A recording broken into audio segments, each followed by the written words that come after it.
साल 1923 काहिरा का एक आलीशान होटल। एक अमीर ब्रिटिश लॉर्ड अपने बिस्तर पर तेज बुखार में तड़प रहा है और फिर ठीक रात के 1:55 पर उसकी सांसें थम जाती हैं। बस यहीं से खुलती है किंग तूतनखामून के मशहूर श्राप की केस फाइल। आज हम इसी केस को फिर से खोलने वाले हैं। सनसनीखेज सुर्खियों की परतों को हटाकर उस सच तक पहुंचेंगे जो कहीं इतिहास में दब गया था। ये है हमारी जांच का एग्जिबिट ए, वो लाइनें जिन्होंने एक ऐसे डर को जन्म दिया जिसने दशकों तक दुनिया को अपनी गिरफ्त में रखा। कहा जाता है कि ये शब्द तूतनखामून के मकबरे के बाहर लिखे मिले थे, पर सवाल यह है कि क्या ये सबूत असली भी हैं? चलिए पड़ताल शुरू करते हैं। हर बड़ी कहानी का एक पहला अध्याय होता है। इस केस का पहला अध्याय शुरू होता है एक शानदार खोज और उसके ठीक बाद हुई एक बेहद रहस्यमयी मौत से। ये वो मौत थी जिसने फिरौन के श्राप की अफवाहों में पहली चिंगारी लगाई थी। जरा इन तारीखों पर गौर कीजिए। नवंबर में इतिहास की सबसे बड़ी पुरातात्विक खोज होती है और सिर्फ 5 महीने के अंदर इस पूरी खोज को फंड करने वाले यानी लॉर्ड कार्नवान की मौत हो जाती है। अगर एक खोजी पत्रकार की नज़र से देखें तो ये सिर्फ एक इत्तेफाक नहीं हो सकता। शक की सुई यहीं से घूमनी शुरू होती है। देखिए, मामला सिर्फ एक मौत का नहीं था।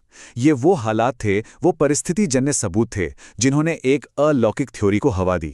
सोचिए, एक मच्छर का काटना, ठीक उसी पल पूरे शहर की बत्ती गुल हो जाना और मीलों दूर उनके कुत्ते का मर जाना। इन सब घटनाओं ने मिलकर लोगों को यकीन दिला दिया कि ये कोई साधारण मौत नहीं बल्कि एक प्राचीन श्राप का असर है। अब कहानी में एक नया मोड़ आता है। यहां सबूतों की जगह सुर्खियां ले लेती हैं। चलिए देखते हैं कि कैसे मीडिया ने इन शुरुआती घटनाओं को उठाया और उसे एक ऐसी ग्लोबल सनसनी बना दिया जिसने एक पूरे मिथक को गढ़ डाला।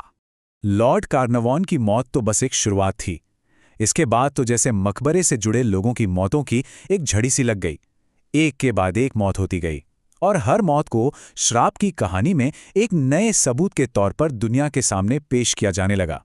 अखबारों ने ऐसी सनसनीखेज सुर्खियों से जैसे आग में घी डालने का काम किया। हर मौत, चाहे वो बीमारी से हो, हत्या हो या आत्महत्या, उसे बिना किसी सबूत के सीधे सीधे मकबरे के श्राप से जोड़ दिया गया। ये असल में पत्रकारिता नहीं थी, ये एक डरावनी कहानी गढ़ने की कला थी जिसे खूब बेचा जा रहा था। और फिर सामने आया ये आंकड़ा 22। मकबरा खुलने के 6 साल के अंदर उससे जुड़े 22 लोगों की मौत। ये आंकड़ा सुनने में वाकई चौंकाने वाला था। इसे इतनी बार दोहराया गया कि धीरे धीरे जनता के मन में ये मिथक एक सच की तरह बैठ गया। और फिर मीडिया ने अपना तुरप का इक्का फेंका, वो अंतिम प्रमाण जिसने लोगों के मन में बचे खुचे शक को भी खत्म कर दिया। जब मम्मी की जांच हुई तो उसके गाल पर ठीक उसी जगह एक निशान मिला जहां लॉर्ड कार्नवान को मच्छर ने काटा था। सोचिए, एक 3000 साल पुरानी मम्मी और एक मॉडर्न लॉर्ड के बीच ये भयानक कनेक्शन। इसके बाद श्राप की कहानी पर सवाल उठाना लगभग नामुमकिन सा हो गया।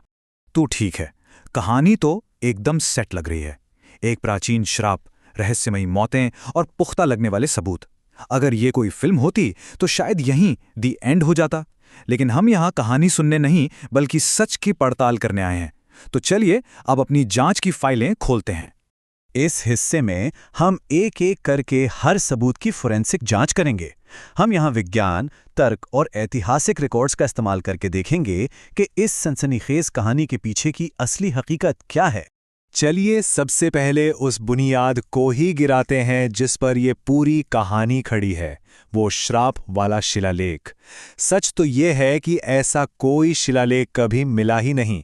ये सिर्फ एक पत्रकार की कल्पना थी जिसने एक गार्ड से कुछ पूछा और जब गार्ड ने मुस्कुराकर चुप रहना चुना तो पत्रकार ने उसे अपनी कहानी का आधार बना लिया। मतलब केस की बुनियाद ही झूठी है।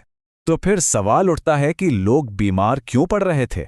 इसका जवाब अलौकिक नहीं बल्कि बायोलॉजिकल है। मकबरे के अंदर हजारों सालों से एस्परजिलस नाइजर नाम का एक फंगस पनप रहा था। जब मकबरा खुला तो इसके खतरनाक बीजाणु हवा में फैल गए और अंदर जाने वालों के फेफड़ों में पहुंच गए। नतीजा, गंभीर सांस की बीमारियां। जिसे दुनिया श्राप समझ रही थी वो असल में एक फंगल इन्फेक्शन था। अब जरा आंकड़ों की बात करते हैं, क्योंकि आंकड़े झूठ नहीं बोलते। ब्रिटिश मेडिकल जर्नल ने एक स्टडी की। उन्होंने मकबरे में घुसने वाले 25 लोगों की तुलना उन लोगों से की जो उस अभियान का हिस्सा तो थे पर अंदर नहीं गए थे। नतीजा, दोनों ग्रुप्स के औसत जीवन काल में कोई खास फर्क नहीं था। डेटा साफ साफ बता रहा था कि श्राप का कोई असर हुआ ही नहीं। और सबसे दिलचस्प बात तो ये है, जिन लोगों को श्रापित कहा गया उनकी मौत की औसत उम्र 73 साल थी, जबकि 1920 के दशक में एक आम इंसान की औसत उम्र लगभग 60 साल हुआ करती थी। तो अगर ये कोई श्राप था भी, तो ये इतिहास का सबसे बेअसर श्राप था, जो लोगों की उम्र घटाने की बजाय बढ़ा रहा था। अच्छा, और उन तथाकथित डरावने इत्तेफाकों का क्या? उनकी भी बहुत सीधी-सादी वजहें हैं। 1920 के दशक में काहिरा में पावर कट होना रोज की बात थी। टाइम जोन के अंतर को देखें तो कुत्ते की मौत असल में घंटों बाद हुई थी। और रही बात मम्मी के गाल पर निशान की, तो वो कहानी एक ऐसे अखबार ने छापी थी जो इस बात से नाराज था कि उसे खोज की एक्सक्लूसिव कवरेज के अधिकार नहीं मिले। ये श्राप नहीं, पत्रकारिता की आपसी खींचतान थी। श्राप के खिलाफ सबसे बड़ा सबूत तो वो लोग खुद हैं जिन्हें इसका पहला शिकार होना चाहिए था।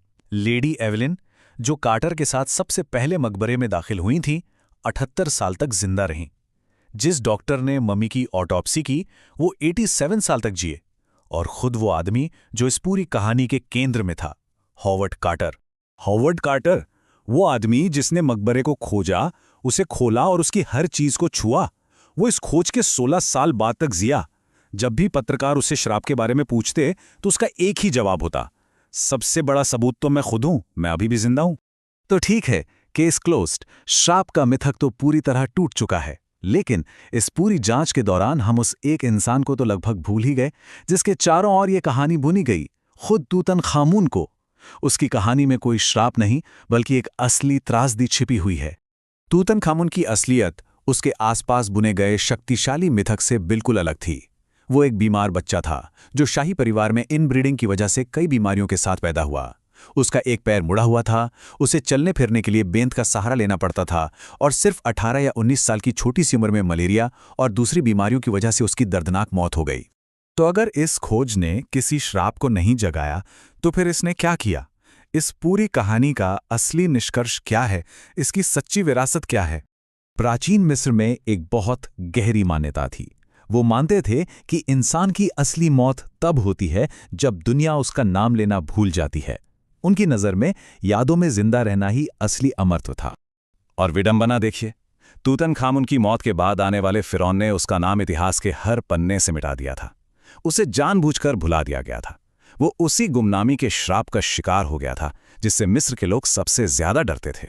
तो अंत में इस केस का फैसला ये है, हॉवर्ड कार्टर की खोज ने कोई श्राप नहीं फैलाया, बल्कि इसने 3000 साल से गुमनामी में खोए एक राजा को उसके असली श्राप से मुक्त किया।